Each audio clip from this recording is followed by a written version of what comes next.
একটা সময় আমি ভাবতাম সবাই আমার মঙ্গল চায়, সবাই আমার আপন।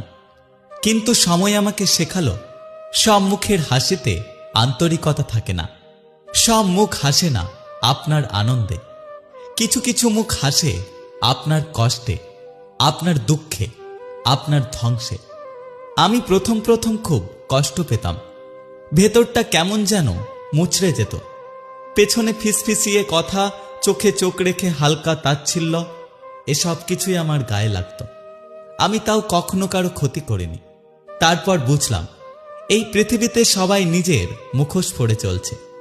অনেকে অপেক্ষায় থাকে আমি কখন ভেঙে পড়ব, তারা তখন নীরবে মজা নেবে, আর আমি কেবল কষ্ট পাব। সেদিন থেকেই আমি সিদ্ধান্ত নিই, আর নয়, নিজের সম্মান, নিজের মান এবার নিজের হাতেই তুলে নেব। কারোর কথায় আর কান দেব না, কারো বিষাত্মক দৃষ্টিতে আর আঘাত পাব না।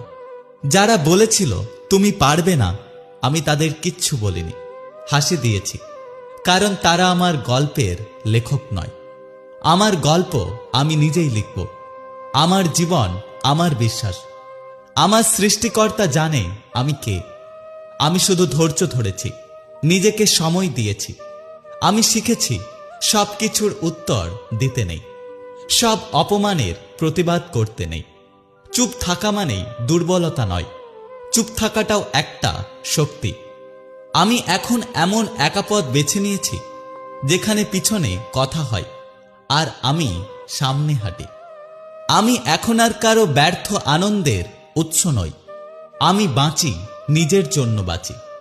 এক কাপ চায়ে ভালোবাসা খুঁজি, পুরানো ছবি দেখি, আকাশের নীলে হারিয়ে যাই। আমি কৃতজ্ঞ সেই আঘাতের জন্য, যা আমায় ভেঙে দেয়নি, বরং আমায় গড়ে উঠতে সাহায্য করেছে। আমি কৃতজ্ঞ সেই নিঃসঙ্গতার জন্য, যা আমায় শিখিয়েছে নিজেকে ভালোবাসতে। আমি এখন জানি আমি কারো গল্প নই, আমি আমার একটা নিজের আস্ত গল্প।